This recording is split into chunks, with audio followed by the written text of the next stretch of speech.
नमस्कार दोस्तों, हार्दिक स्वागत है आपका स्मार्ट एग्री टॉक्स के एक नए वीडियो में। तो जैसा कि अभी टीए का एग्ज़ाम हुआ है, तो सब कोई परेशान है कि टीए का एग्ज़ाम बाकी लोगों का कैसा हुआ है और जो उसमें सम्मिलित हुए हैं जितने भी अभ्यर्थी पूरे प्रदेश में लेके, तो किसी के पास कोई कनेक्शन कर के बात करके सब पूछ रहा है कि आपका एग्ज़ाम कैसा हुआ था और कितना आपके सही हुए हैं, कितना आपके गलत हुए हैं। तो इसी सब के बारे में हम लोग टीए पे चर्चा लेके आए हैं। तो हमारे लिए इस चर्चा में शामिल होने के लिए अम्बिकेश जी हैं, जो कि यहाँ पे बीएचयू में एग्रोनॉमी से पीएचडी करते हैं। हमारे साथ में ब्रिजेश जी हैं, जो भी बीएचयू में एग्रोनॉमी से पीएचडी करते हैं। हमारे साथ प्रज्वल हैं, जो कि ये भी एग्रोनॉमी में ही पीएचडी कर रहे हैं। और हमारे साथ विशाल जी हैं, जिनका भी वीडियो हम लोगों ने अभी किया है जेनेटिक्स के बारे में, ये कैसे राइस की वैरायटी डेवलप होती है, तो उसके बारे में इन्होंने बताया। विशाल जी से आप भलीभांति परिचित होंगे अगर हम लोगों से आप जुड़े होंगे तो सबसे पहले मैं पूछूंगा विशाल जी से कि कैसा रहा आपका ओवरऑल एक्सपीरियंस पेपर को देखने के बाद से। सबसे पहला मन में आपके क्या ख्याल आया? ये देखिए, पेपर का लेवल तो इजी भी नहीं था और मॉडरेट कह सकते हैं, इतना हार्ड भी नहीं था। अगर जैसे क्या था कि कुछ क्वेश्चन निकाल दिए, 8 से 10 क्वेश्चन निकाल दिए जो स्कीम बेस पे थे, जो डेट पूछ लिया था, वो ज़्यादा लोगों को रिमेम्बर नहीं रहते हैं, वो कन्फ्यूजन वाले क्वेश्चन होते हैं। और कुछ क्वेश्चन जो थे, जो प्रेजेंट ऑफ माइंड वहाँ पे आप लगा सकते हैं, तो वो क्वेश्चन को आप उसका आंसर फाइंड कर सकते हैं। तो मेरे ख्याल से पेपर का लेवल मॉडरेट था, इजी भी नहीं था ना हार्ड भी नहीं था। मॉडरेट लेवल पे हम मतलब इसका जो रिव्यू देंगे वो मॉडरेट लेवल में देंगे। विशाल जी चूंकि पढ़ने वाले हैं, तो ये कुछ आपको जो बताएंगे, आपका जो एग्जाम हुआ है और विशाल जी से थोड़ा सा आपका इतर बितर हो सकता है, तो हम बाकी अपने जो लोग हैं उनसे भी पूछेंगे। तो प्रज्वल, आप बताएं आपके लिए पेपर कैसा रहा? पेपर का लेवल तो ठीक ही था, लेकिन थोड़ा सा अगर कहा जा सकता है तो हार्ड लेवल ही था, क्योंकि मोस्टली लड़के जो रहते हैं ना, अरुण कात्यायन और सुंडा को ही पढ़ के जाते हैं, तो उससे तो ऊपर ही पेपर बनाया गया था, जो थोड़ा सा हार्ड कहा जा सकता है। आप बताइए ब्रिजेश जी, कैसा था पेपर? हमारे हिसाब से पेपर तो इजी टू मॉडरेट था। और हमारे हिसाब से पेपर जो था उसका लेवल देख के बच्चों को थोड़ा दिक्कत हुआ। आप बताइए अमिकेश जी की पेपर कैसा रहा? काफी बच्चे हमारे चैनल पे जो कि कह रहे हैं, तो उनके हिसाब से पेपर बहुत कठिन था और बहुत परेशान है। तो आप बताइए कैसा जी था? बिल्कुल, जैसा कि आप सबने देखा, सर ने बताया, प्रज्वल ने बताया और कई लोगों से हमने एनालिसिस भी किया, तो हमने ये पाया कि पेपर मॉडरेट से तो ऊपर ही था, एकदम टफ भी नहीं था। कुछ क्वेश्चन तो हर एग्जाम में टफ होते हैं, किसी भी एग्जाम में आप जाएंगे तो उसकी मेरिट जो बनती है 50% के नीचे ही बनती है। और दूसरा ये कि जो प्रज्वल ने कहा कि नेमराज सुंडा और अरुण कात्यायन, ये तो एग्रीकल्चर का जान है, बच्चे इसी को पढ़ते हैं और मोस्टली एग्जाम में ये पूछा भी जाता है। 50% नहीं जाता 100% में, तो 50% क्वेश्चन तो उससे आते ही हैं। लेकिन ये एग्जाम कहीं ना कहीं बच्चों को निराश किया और बच्चों को इससे खेद हुआ। इससे बच्चों को क्या, हमें भी खेद हुआ है, हम लोग भी वही पढ़े थे, हम लोग कहीं और से थोड़ी पढ़ गए हैं। हाँ, ये है कि हम लोग थोड़ा कॉन्सेप्ट बेस्ड भी पढ़े थे। अब पीएचडी लेवल में पहुंच गए हैं तो हम लोग का थोड़ा सा नॉलेज का लेवल अप हुआ है, तो थोड़ा कॉन्सेप्ट हम लोग क्लियर थे। लेकिन जो यूजी और पीजी में बच्चे हैं और नेमरा सुंडा पढ़े थे, उनके लिए जहां तक है वो टफ ही था। हम लोग तो मॉडरेट अपने लिए कह सकते हैं, लेकिन उनके लिए टफ था। जैसा कि हमारे एग्रीकल्चर में कहा जाता है कि नेमराज सुंडा से अगर क्वेश्चन आ गया, या तो अरुण कात्यायन से आ गया, या तो ऑब्जेक्टिव में हम लोग क्या सॉल्व करते हैं, कांतवा सॉल्व करते हैं। अगर उसमें से क्वेश्चन अगर आ गया, तो आपका जो एग्जाम हुआ वो बच्चे अच्छा करते हैं, 60-70% तक अपना रिजल्ट बना देते हैं। तो ओवरऑल आप लोग को क्या लगता है, कितने कितने क्वेश्चन 100 में से वो नेमराज सुंडा के रहे होंगे? जल्दी जल्दी बताइएगा। मेरे ख्याल से 20 से 25 क्वेश्चन। आप बताइए। 10 to 15 क्वेश्चन। हमारे हिसाब से 10 से 12 क्वेश्चन। आप बताइए। हाँ, 15 से 20 के बीच में थे। अगर 15, जैसा कि आप लोग बता रहे हैं कि 15 से 20, और या तो ओवरऑल 20 क्वेश्चन भी मान लिया जाए सुंडा से रहेंगे, तो बाकी जो 80 क्वेश्चन आए थे वो आप लोग जो हम लोग पढ़ते हैं आउट ऑफ पैटर्न थे। जैसे कि हमारा पैटर्न है, दो चीजें हैं हम लोग के पास में। काफी लोग बात कर रहे हैं कि हम लोग आरटीआई डालेंगे इस पे, कि क्वेश्चन जो था कि जैसे वो कैटेगराइज किया था कि सॉइल साइंस और एग्रोनॉमी मिला के 45 क्वेश्चन आएगा, तो उसमें से तो रहा नहीं, 45 क्वेश्चन उतना था नहीं। तो लोग कह रहे हैं कि क्वेश्चन तो नहीं दिया उसमें से, तो हम लोग आरटीआई डालेंगे, कोर्ट केस करेंगे। लेकिन मेरा जो मानना है कि क्वेश्चन तो आउट ऑफ पैटर्न था, लेकिन आउट ऑफ सिलेबस नहीं था। जो उसने सिलेबस में दिया था, जो कि भी स्कीम्स पूछ रहा है वो तो एक्सटेंशन में आता है, आप लोग सब कोई पढ़ते हैं। तो आप कभी भी उस पे तो मेरे हिसाब से आरटीआई नहीं डाल सकते हैं या तो कोर्ट केस नहीं कर सकते हैं। और आप लोग अगर कोर्ट केस के लिए जाएंगे भी तो उसमें होगा ये, मेरा मानना है कि वैकेंसी लटकेगी। मैं आपके पास आ रहा हूँ विकेश जी, तो उसमें वैकेंसी लटकेगी और लोगों को परेशानी होगी। तो आपका क्या कहना है कि इस सारे बातों पे, कि जैसे कि आउट ऑफ पैटर्न था कि आउट ऑफ सिलेबस था, और दूसरा मैं इन दोनों क्वेश्चन का आंसर चाहता हूँ, आउट ऑफ पैटर्न था कि आउट ऑफ सिलेबस था, और दूसरा कि कोर्ट केस में वैकेंसी जानी चाहिए कि नहीं। क्योंकि आप लोग अलग अलग विश्वविद्यालयों से पढ़ के आए हैं, आप लोगों की यूजी पीजी पीएचडी अलग अलग जगह से रही है, तो आप लोग अपने अलग अलग दोस्तों से भी बात कर रहे होंगे और आप लोग बहुत बेहतर ढंग से बता सकते हैं कि प्रदेश में क्या चल रहा है टीए को लेके। तो सबसे पहले मैं विशाल के पास में आऊंगा कि बताइए सिलेबस से, out of syllabus, out of pattern और आरटीआई पढ़नी चाहिए और वैकेंसी रुकनी चाहिए कि नहीं? नहीं, आउट ऑफ सिलेबस तो नहीं कह सकते हैं। और आपने जैसे आपने बोला ना कि एक्सटेंशन से ये जो स्कीम रिलेटेड हम लोग पढ़ते रहते हैं, तो वो क्वेश्चन तो एक्सटेंशन से ही था। अब आप जो बोल रहे हैं आरटीआई के लिए, मतलब लोगों जो बोल रहे हैं आरटीआई करने का क्या मतलब करना चाहिए नहीं करना चाहिए, मेरे ख्याल से आरटीआई करने से कोई फायदा नहीं होगा। आप आरटीआई करके क्या करेंगे? एग्रीकल्चर के ही क्वेश्चन थे वो तो एग्रीकल्चर के ही क्वेश्चन थे भाई, वो एक्सटेंशन में डाल देंगे। वो कहीं मतलब आउट ऑफ कोर्स तो बाहर तो नहीं थे ना। आप तो वो एग्रीकल्चर की क्वेश्चन थे, आप आरटीआई डाल के क्या करेंगे? सही कह रहे हैं आप, बताइए प्रज्वल जी। नहीं सर, जैसा भी सर बता रहे हैं, आउट ऑफ सिलेबस तो नहीं था, लेकिन आउट ऑफ पैटर्न कहा जा सकता है, क्योंकि लड़कों ने ऐसा उम्मीद नहीं किया था कि एजीटीए का पेपर इस लेवल तक बनाया जा सकता है। सही कह रहे हैं आप, बिल्कुल। Yes sir. आप बताइए ब्रिजेश जी। जी सर, क्वेश्चन तो आउट ऑफ पैटर्न नहीं था। जो कि हमारे जानकारी में आता है, जो बताया गया है सिलेबस में 25 क्वेश्चन एग्रोनॉमी से, 15 क्वेश्चन सॉइल साइंस से, इससे रिलेटेड क्वेश्चन नहीं मिले। ज़्यादा करके नीति योजनाओं से संबंधित क्वेश्चन वहाँ पूछे गए, जिससे बच्चों को लगा कि क्वेश्चन जो आए हैं आउट ऑफ सिलेबस आए हैं, लेकिन क्वेश्चन जो था ठीक ही था, एग्रीकल्चर से रिलेटेड। आप बताइए ब्रिजेश। देखिए, जहाँ तक मेरा इसमें पॉइंट ऑफ व्यू है कि इसमें कोई संदेह नहीं है कि क्वेश्चन जो है आउट ऑफ पैटर्न नहीं था, वो तो था ही। और बच्चों की जो मेहनत का, जैसे पहले गवर्नमेंट ने क्लैरिफाई किया था कि हम 15 क्वेश्चन जो है सॉइल साइंस से देंगे, 25 क्वेश्चन एग्रोनॉमिक्स देंगे, 5 एक्सटेंशन, 5 इकोनॉमिक्स, 5 डेयरी, ऐसे करके तो बच्चों ने एक अपना व्यू बना लिया था कि अगर मुझे 15 क्वेश्चन सॉइल साइंस से हैं तो मुझे उस पर कितना फोकस करना है, और 5 क्वेश्चन एक्सटेंशन इकोनॉमिक्स हैं, मुझे उस पर कितना फोकस करना है। तो अब गवर्नमेंट ने पैटर्न चेंज कर दिया, तो कहीं ना कहीं बच्चों को उसका नुकसान हुआ।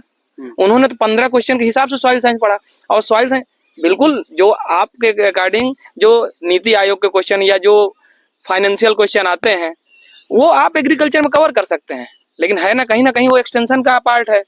तो एक्सटेंशन में बच्चों ने थोड़ा पढ़ा, लेकिन उनको एक्सटेंशन ज्यादा पूछ लिया गया, सॉइल साइंस ज्यादा पढ़ा, पूछ लिया गया कि हम बच्चों का उसी में जो है नुकसान हुआ। लेकिन जहाँ कहीं ना कहीं आरटीआई की बात है तो वो बेबुनियाद है। गवर्नमेंट के पास बहुत से एक्सक्यूज हैं जो आपको सीधे यहाँ पे गलत साबित कर देगी, क्योंकि है वो घूम फिर के एग्रीकल्चर का ही पार्ट। तो मेरा यही इसमें कहना है। मेरा जो मानना है कि जो इन्होंने क्वेश्चन पूछा, बच्चों ने मेहनत किया होगा, अपना दिन रात लगाया होगा कि परेशान होकर इतना एग्जाम के लिए तो तैयारी किए होंगे। और अगर आप दे रहे हैं कि 15 क्वेश्चन, तो 15 क्वेश्चन उसमें से पूछना चाहिए था। और नहीं पूछे हैं तो बच्चों को भी उस बात पे अड़ नहीं जाना चाहिए कि क्यों आप नहीं पूछे हैं। और बल्कि आयोग को आप लोग ये भले बोल सकते हैं कि अगली बार एग्जाम कराइएगा तो हमारे साथ में ऐसा मजाक मत करिएगा, जैसा कि मजाक आप कर चुके हैं। और जिन बच्चों का पेपर बहुत खराब हुआ है तो उनके लिए मेरा ये मानना है कि फिर से टीए की वैकेंसी आ रही है, और आप मन से लग सकते हैं। और अभी भी रिजल्ट थोड़े ही आया है, अभी तो लोग कयास लगा रहे हैं कि पेपर खराब हुआ है, और उस पे किसी का भी निश्चित नहीं है कि कितना क्वेश्चन जाएगा कट ऑफ, कितना नहीं जाएगा। तो फाइनली हम लोग आखिरी चरण में पहुंच चुके हैं, जिसमें हम लोग आपसे जानना चाहेंगे कि कट ऑफ कैसा रहेगा और कितना नीचे जाना चाहिए कि ऊपर जाना चाहिए। क्योंकि 2018 में भी जो वैकेंसी आई है विशाल जी, उसमें भी शायद सम्मिलित हुए होंगे, और पहले से भी एजीटीए और इन सब चीज़ों पे सीनियर से भी इनको सलाह मिली होगी। 2018 में भी काफ़ी एक्सपीरियंस रहा है। तो आप बताइए कि 2018 में नीचे गया था कट ऑफ, और पेपर सिंपल था, इससे बहुत सिंपल था। तो उसके बारे में बताइए कि आपका क्या मानना है, कट ऑफ कैसा जाएगा, कितना नीचे जा सकता है, ऊपर जा सकता है। अगर आपको और थोड़ा सा आकलन में बढ़ना चाहेंगे कि आपने कहाँ कहाँ से बात किया, कहाँ कहाँ से इनपुट लिया, इन सब पे बताते हुए आप बताइए कि कितना कट ऑफ जाना चाहिए और कैसा रहेगा सब कुछ। देखिए, मेरी जो यूजी है वो बांदा यूनिवर्सिटी से है और पीजी है नरेंद्र देव यूनिवर्सिटी से। अगर आप मतलब एक यूपी कैडेट की जो यूनिवर्सिटी है, अगर वहाँ से आप ग्रेजुएशन करते हैं, पोस्ट ग्रेजुएशन करते हैं, तो आपका थोड़ा नेटवर्किंग को लोग जानते हैं, मतलब जूनियर हो गए, बैचमेट हो गए, फ्रेंड्स हो गए, बहुत सारे प्रोफेसर्स भी हो गए जो मतलब ऐसा सजेशन देते हैं। मैंने बात किया अपने अपने नेटिव यूनिवर्सिटी बांदा में बात किया, नरेंद्र में बात किया, इवन हमारे कुछ 2 कलीग भी हैं जो मैं मिर्ज़ापुर का रहने वाला हूँ, उधर साइड में भी टीचिंग का काम करते हैं, वो भी अपने कॉलेज का वो बता रहे थे रोल। और खुद आप बीएचयू में, तो यहाँ पे भी आप हाँ, बीएचयू का तो पता ही है हम लोग का, हमारे जो साथी हैं लोग सबका, तो हम लोग को रिजल्ट पता ही है कि किसका कितना हुआ है। तो मेरे ख्याल से जो कट ऑफ जानी चाहिए वो जनरल का जो कट ऑफ जानी चाहिए वो 47 से 48, और ओबीसी का जो जाना चाहिए वो 42 से 43 या 44 भी जा सकता है, और जनरल में ईडब्ल्यूएस का 41-42, और एससी का 36-37, और एसटी का तो 34-33 मान लीजिए, और जो फीमेल में है उनका तो कट ऑफ मतलब मेरे ख्याल से 30 या 31, और जो पीएच कैंडिडेट होंगे कुछ, वो उनका अगर एबव 20 है तो मेरे ख्याल से वो अपने आप को सिक्योर माने, और कुछ शायद फ्रीडम फाइटर के भी कुछ सीट्स होंगे। बिल्कुल है। तो मेरे ख्याल से मैंने जब दिया था तो शायद उस समय बहुत कम गया था, मुझे एग्जैक्ट तो नहीं याद है, लेकिन शायद 10 से 20 के बीच में ही उस समय का कट ऑफ था 2018 में। तो मेरे ख्याल से भी फ्रीडम फाइटर का भी कट ऑफ बहुत ही कम जाना चाहिए, 15 से 20 के नियर अबाउट होना चाहिए, उससे ज़्यादा नहीं जाएगा, मतलब मेरा जो पॉइंट ऑफ व्यू है। बाकी अब तो रिजल्ट ही बताएगा कि लोगों का क्या है कैसा है। तो आपका ये मानना है कि कट ऑफ जो रहेगा 50% से नीचे आ सकता है, और काफ़ी बच्चे हमारे चैनल पे मैसेज कर रहे हैं कि सर मेरा अलग अलग कैटेगरी के हैं, अपने कैटेगरी के हिसाब से ही मैसेज वो करते हैं कि सर मेरा, कुछ बच्चे बता रहे हैं कि 30 है, 35 है। तो मेरा जो मानना है, पर्सनल मेरा पॉइंट ऑफ व्यू है कि उनको निराश नहीं होना चाहिए, क्योंकि ये फाइनल आप आकलन तो कर सकते हैं, सब कोई आकलन कर रहा है, अलग अलग वो चैनल्स पे जाके परेशान होकर खोज रहे हैं कि कितना कट ऑफ जा सकता है, सबका आकलन है। और मेरा, आपने जितना कट ऑफ बताया, मेरा जो मानना है, पर्सनल जो मेरा ओपिनियन है, कि मैं भी काफ़ी जगह पे, मैं नरेंद्र में भी रहा हूँ, मैं सीएसए यूनिवर्सिटी में रहा हूँ जो कि तैयारी के लिए हब कहा जाता है, प्रज्वल भी वहीं से हैं, तो ये भी बेहतर ढंग से बता पाएंगे। तो वो तैयारी के लिए एकदम हब रहा है। लड़के जब फॉर्म निकलता है तो वो पहले दिन से ही तैयारी स्टार्ट कर देते हैं, तो वहाँ पे भी स्थिति बहुत अच्छी नहीं है, नाजुक है, लोग परेशान है वहाँ पे भी कि उनके भी क्वेश्चन 50% से ऊपर कुछ जो बहुत अच्छे बच्चे रहे उन्हीं का है। तो ऐसा नहीं है कि पेपर सबका बहुत अच्छा हुआ है, कुछ कुछ बच्चे अपना, मैं तो ऐसा भी देख रहा हूँ, मेरा पर्सनल ओपिनियन नहीं है ये, मैं खुद देखा हूँ, आप लोग भी पता नहीं सहमत करेंगे कि नहीं इस बात से, कि काफ़ी बच्चे ऐसे भी हैं जो अपना नंबर गलत बता रहे हैं, क्योंकि इतना कम हो चुका है नंबर कि सही बताने में भी उनको ये लग रहा है कि गलत बता रहे हैं। क्या आप भी ऐसा एक्सपीरियंस हाँ, किए हैं? नहीं सही कह रहे हैं, लोग अपना नंबर 5-6 नंबर, 7 नंबर, 8 नंबर बढ़ा के ही बता रहे हैं। आप बताइए। हाँ सर, ऐसा ही है, लेकिन इससे ये इनके बताने से कट ऑफ, अगर कोई सोच रहा है कट ऑफ इतना ज़्यादा चला जाएगा, तो हर क्षेत्र में लड़के अच्छे भी होते हैं और ख़राब भी होते हैं। तो अगर कोई कह रहा है कि 60 नंबर है, 62 नंबर है, हाँ मान लेते हैं कि अच्छे लड़के होंगे, तो लड़के अच्छे कितने जाएंगे, 100-200 लड़के 60 के ऊपर चले जाएंगे, इससे कट ऑफ डिसाइड नहीं होता है। कट ऑफ जो होता है वो एवरेज बच्चों से डिसाइड होता है। सही, बिल्कुल सही आप कह रहे हैं प्रज्वल जी, आप बताइए कि सर- कट ऑफ क्या बच्चे झूठ भी बोल रहे हैं क्या सबको नंबर बताने में? ये सही बात है सर, बच्चे झूठ बोल रहे हैं, इससे कट ऑफ क्लियर नहीं हो सकता जब तक गवर्नमेंट रिजल्ट नहीं डिसाइड करती है। अभी तक जहाँ तक हमारा एक्सपीरियंस है, यूपी SSSC जितनी भी परीक्षाएं एग्जाम कराई है उसमें कट ऑफ 50 के नीचे ही रहा है, 50 से ऊपर नहीं गया कट ऑफ अभी तक। अंबिका जी, आपका क्या विचार है इस पे? कहीं ना कहीं मैं प्रज्वल के साथ सहमत हूँ। प्रज्वल बिल्कुल सही बोला है कि फाइनल रिजल्ट आने में ही हम बता सकते हैं कि क्या है। एक आंकड़ा तो हम लोग लगा सकते हैं और वो लगा भी रहे हैं। सर ने जो आंकड़ा बताया मैं भी इनसे सहमत हूँ। और अगर मैं ये देखूं कि लोगों ने ये नंबर बताया है तो मैं उस पर भी एनालिसिस किया हूँ। कुछ हमारे ही फ्रेंड हैं, कुछ जूनियर हैं, वो ऐसा बताएंगे सर मेरा इसके लमसम नंबर है। जब एग्जैक्ट आंसर की आ गई है तो आपके एग्जैक्ट नंबर होने चाहिए ना। लमसम अभी भी कहीं ना कहीं आप या तो झूठ बोल रहे हैं या तो आप मिलाए नहीं हैं। तो इससे हम उनका, कुछ लोगों का नहीं आंकड़ा लगा सकते। लेकिन जो प्रज्वल ने कहा वो मेरे हिसाब से एकदम कहीं ना कहीं बहुत सही बोला है। तो ये हम लोग अभी बनारस हिंदू विश्वविद्यालय के पावन धरती पे खड़े हैं, और यहाँ पे जो बच्चे आते हैं वो थोड़ा सा अपना क्रिटिकल सोच भी रखते हैं और अलग अलग विश्वविद्यालय में आपके सामने ये जो हम लोग खड़े हैं तो अलग अलग विश्वविद्यालय में सही इनपुट देने के लिए खड़े हैं, ताकि आप लोग जो भ्रांतियां फैलाई जा रही हैं अलग अलग चैनल्स पे, या तो जो कुछ भी लोग परेशान कर रहे हैं बच्चों को कि 65 जाएगा 60 जाएगा और ऐसे कर करके, तो मेरा तो मानना है कि इतना तो नहीं जाएगा और 50% से नीचे आएगा जैसा कि विशाल जी ने कहा। तो मेरा भी चैनल पे आप लोग देख सकते हैं कि कुछ मैंने भी अपना आंकड़ा दिया है और उसी के अराउंड जाएगा, थोड़ा बहुत आगे पीछे हो सकता है। तो मैं आपसे यही कहूँगा कि परेशान मत होइए, चैनल से आप लोग जुड़िएगा, चैनल को लाइक सब्सक्राइब करिएगा और आप लोग ज़्यादा से ज़्यादा लोगों तक शेयर करिए ताकि जो भ्रांतियां हैं वो ना फैलें। और आप सभी लोगों का बहुत बहुत धन्यवाद, आप लोगों ने इतना समय दिया।